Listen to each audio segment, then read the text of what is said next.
Здравствуйте все! Добро пожаловать на канал Магия Песка. Мои дорогие зрители, с вами, как всегда, ваша Ольга. Всех вас сердечно благодарю за то, что выбираете быть со мной, за вашу невероятную и теплую поддержку, за ваше участие, за ваши донаты. Земной вам поклон!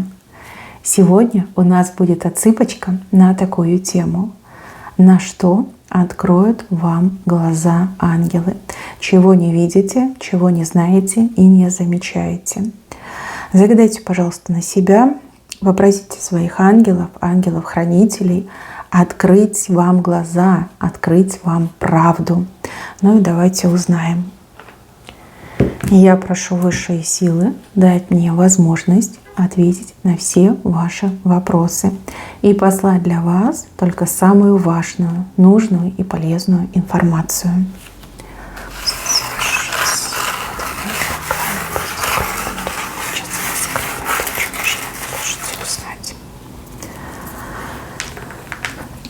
Так, вы кого-то в чем-то подозреваете, либо обвиняете. Ангелы говорят, что вы не правы, что человек вас не обманывает, что человек перед вами чист и честен. Вот, может быть, подставили этого человека, либо вас накрутили против этого человека, либо какое-то нелепое стечение обстоятельств. Знаете, как просят не брать грех на душу и дать этому человеку возможность все объяснить, либо перед вами оправдаться. Этот человек не виноват. Вот кого вы сейчас подозреваете, либо обвиняете, вот кем вы сейчас недовольны, и этот человек ничего плохого не делал. И ангелы говорят, что вот истина, она очень глубоко лежит.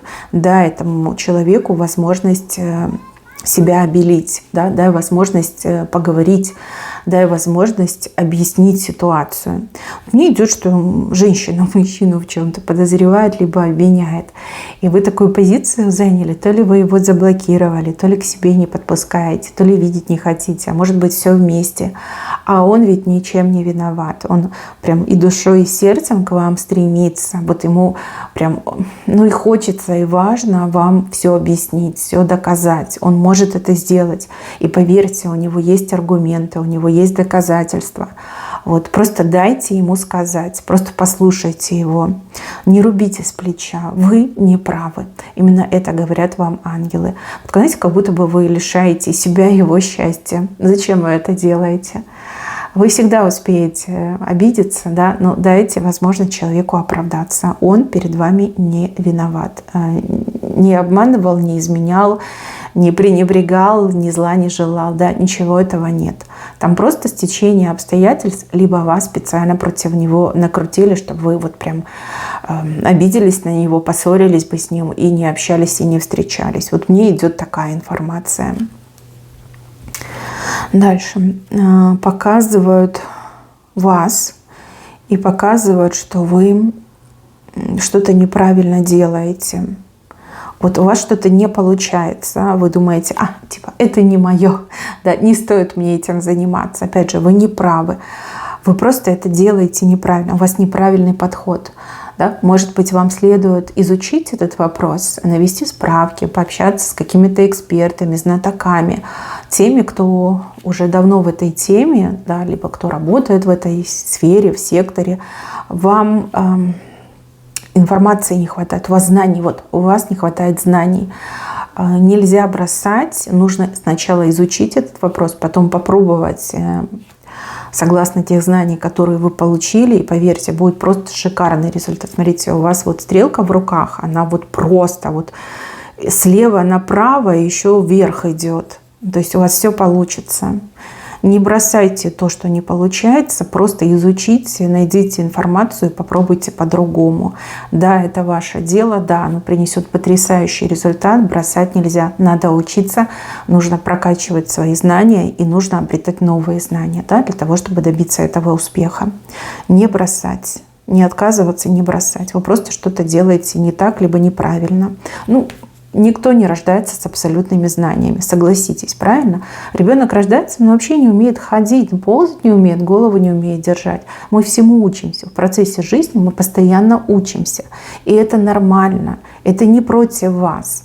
Поймите. И да, это ваше дело. Просто надо научиться его правильно делать. Вот. Не бросать. Главное, не бросать.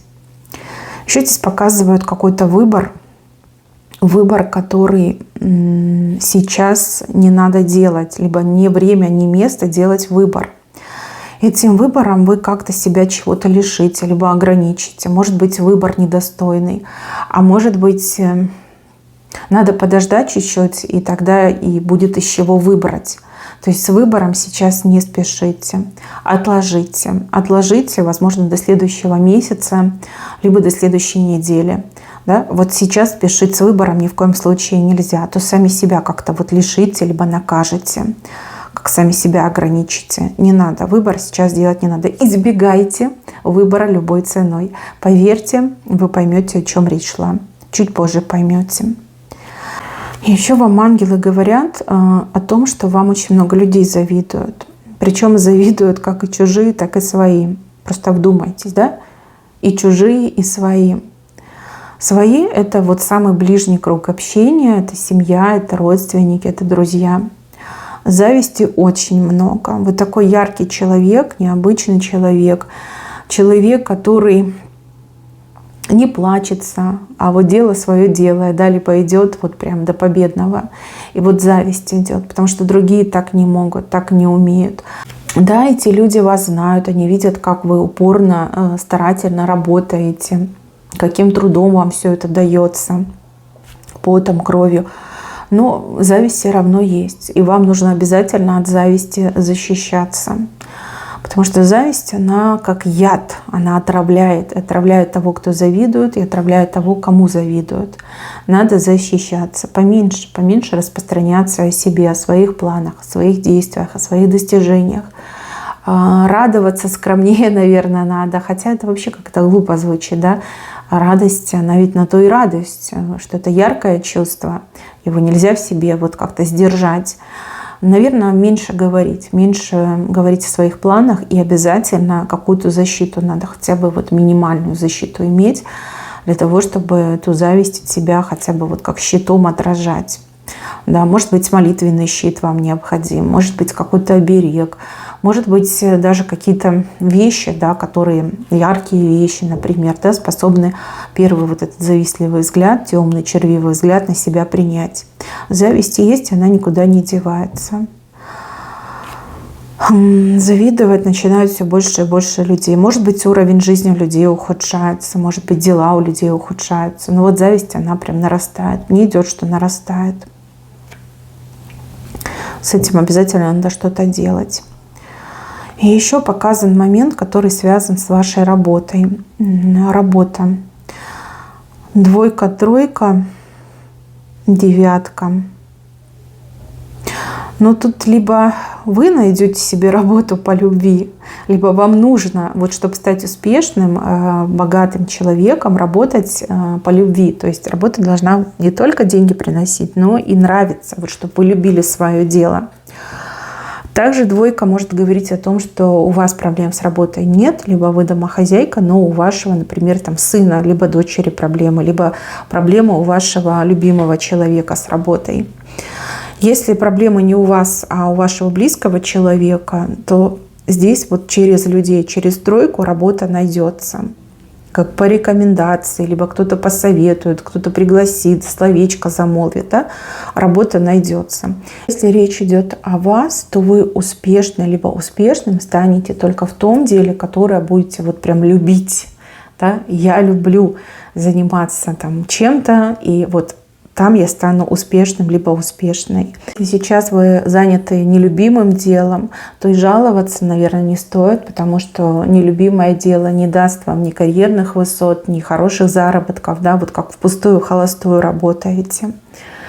Дело по душе ищите, будь то работа по найму, будь то собственное дело. Да, вот просто главное, чтобы по любви было. Тогда и успех придет, тогда и звезду свою поймаете, и будет полная у вас реализация. Дальше вот здесь показано, что за женщиной мужчина следит. Именно следит и делает это как-то вот украдкой. Следить он может как и физически, да, вот там по домам, в кустах дежурить. А также в интернете может за вами следить. Этот мужчина, он ваше прошлое. Вот в прошлом у вас были либо отношения, связь могла быть. Ну вот мужчине хочется к вам, хочется вас вернуть, хочется вернуться в вашу жизнь, либо еще раз попробовать. Вам не кажется. Может быть, вы что-то такое улавливали, либо догадывались. Это правда. Да, за вами этот мужчина следит. Но вы должны кое-что знать. Этот мужчина, он нисколечки не поменялся с того момента, когда вы были вместе, либо вы общались. Вот каким он был, таким он и остался. Он нисколечки не изменился. Время его не исправило. Если вы готовы с ним заново возобновить отношения, ну, на прежних условиях, тогда все получится. Если вы себя будете убеждать, что он стал другим, либо ему поверите, что он стал другим, ничегошеньки подобного. Нисколечки не поменялся, даже еще характер похуже стал. Ну, с возрастом все люди, они вот более такие становятся принципиальные, противные, капризные. Да, негативные черты, они усиливаются. Вот это вы точно должны знать. Он за вами следит. Он будет вам предлагать себя, свое сердце, отношения, да? Но он нисколечки не изменился. Дальше. Еще показывают картинку, что вас обделяют. Вас реально обделяют. И делают это как на честном глазу. То есть у вас с кем-то отношения на доверии выстроены. И человек говорит, ну что, ты же там мне родная, ты же мне близкая, там лучший друг, подруга. Я никогда тебя не обману. Вот кто вам больше всего говорит, что я тебя не обману, вот этот человек вас и обманывает. Прям нагло обманывает, в глаза вам смотрит и вас обманывает. То есть не ленитесь проверять. Доверять — это, конечно, замечательно, но нужно иногда проверять. Вот идет, что вас обделяют. Может быть, в зарплате обделяют, в доходах, в распределении каких-то материальных благ. Да? Вот вас реально обделяют. И это все происходит вот с таким вот видом: ты что, я никогда там не позволю себе. Да? И как в аптеке. У меня все как в аптеке, я тебе даже больше даю. Ну, здесь явно вот обман, и вас лишают, да? У вас забирают, из кармана вытаскивают, понимаете? Так не должно быть. Так, а вот здесь ангелы говорят о какой-то вашей подруге. Подруга, которая на что-то ваше глаз положила. Это может быть и человек, это может быть и какая-то вещь. Не буду говорить, что она там клептоманка, либо одержимая. Нет. Тут, как, знаете, искушение идет. Искушение. Что-то ей очень нравится ваше. Мужчина ваш может нравиться. Может быть, какое-то украшение ваше. Может быть, из гардероба что-то. Да? В общем, может пойти на преступные действия. Вас об этом предупреждают. То есть, да, надо дружить, и в дружбе надо доверять, но, опять же, нельзя жить с закрытыми глазами.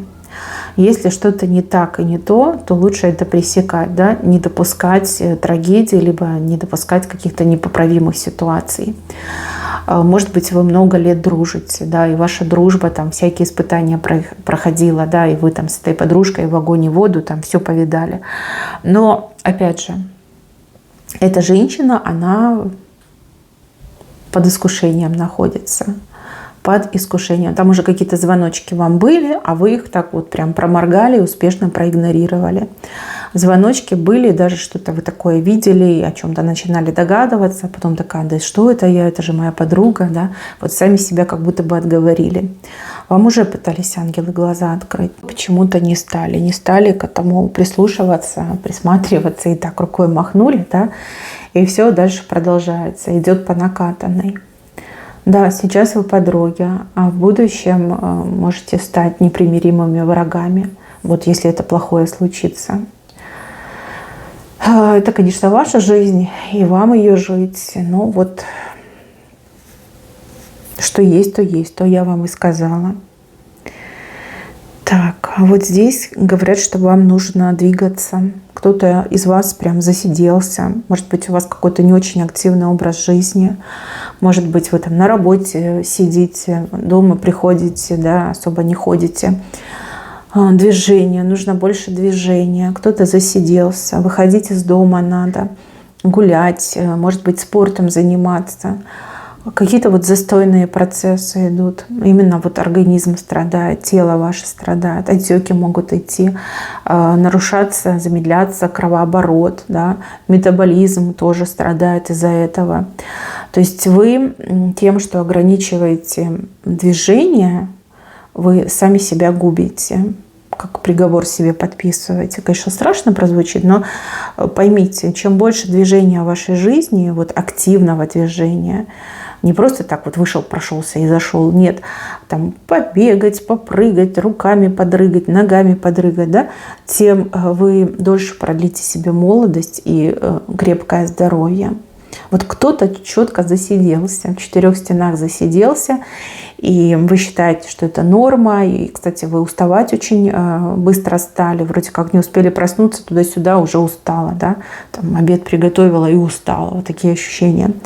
Это все от того, что движения вам не хватает. Вам нужно активнее жить, действительно активнее. А вот тот момент показан между людьми, как дерево раскололось. Может быть, очень сильно поссорились, в семье могли поссориться, либо муж с женой могли очень сильно поссориться. Даже люди могли развестись, либо разъехаться, там, если семья, допустим. Это дерево, оно хоть и раскололось, но оно еще живое, да? Оно еще может срастись и вырасти еще больше. Есть возможность помириться, есть возможность примириться. И вот я вижу, что и вы в душе очень хотите этого мира, и тот, с кем вы поссорились, тоже очень хочет мира. То есть все еще возможно. Главное сделать первый шаг, либо не отвергать, если другая сторона сделает первый шаг. Здесь прекрасный шанс на примирение, и это дерево, оно не только срастется, как я уже сказала, еще больше разрастется.